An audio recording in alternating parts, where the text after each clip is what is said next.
Missile ആക്രമണത്തിൽ ഒരു Israeli ആശുപത്രി തകർന്നു. കുറഞ്ഞത് 47 പേർക്ക് പരിക്കേറ്റു.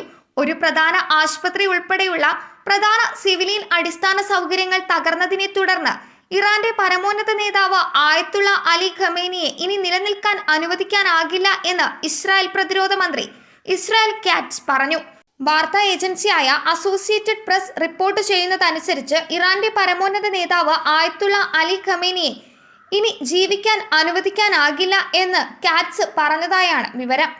ഇസ്രായേലിനെ നശിപ്പിക്കണമെന്ന് ഖമേനി പരസ്യമായി പ്രഖ്യാപിക്കുന്നു. ആശുപത്രികൾക്ക് നേരെ വെടിയുതിർക്കാൻ അദ്ദേഹം വ്യക്തിപരമായി ഉത്തരവിട്ടു. ഇസ്രായേൽ രാഷ്ട്രത്തിന്റെ നാശം ഒരു ലക്ഷ്യമായി അദ്ദേഹം കണക്കാക്കുന്നു എന്ന് ഇസ്രായേൽ കാറ്റ്സ് മാധ്യമങ്ങളോട് പറഞ്ഞു. ഇത്തരമൊരു മനുഷ്യനെ ഇനി നിലനിൽക്കാൻ അനുവദിക്കില്ല. ഭയാനകമായ ഹോളോകോസ്റ്റിന്റെ സമയത്ത് ഇസ്രായേൽ എന്ന രാഷ്ട്രം നിലനിന്നിരുന്നുവെങ്കിൽ, ശക്തമായ ഇസ്രായേൽ പ്രതിരോധ സേന നിലനിന്നിരുന്നുവെങ്കിൽ, ജൂതവിദ്വേഷിയായ ഹിറ്റ്ലറെ പിടികൂടാൻ IDF-നെ ബങ്കറിലേക്ക് അയക്കാൻ നമുക്ക് കഴിയും.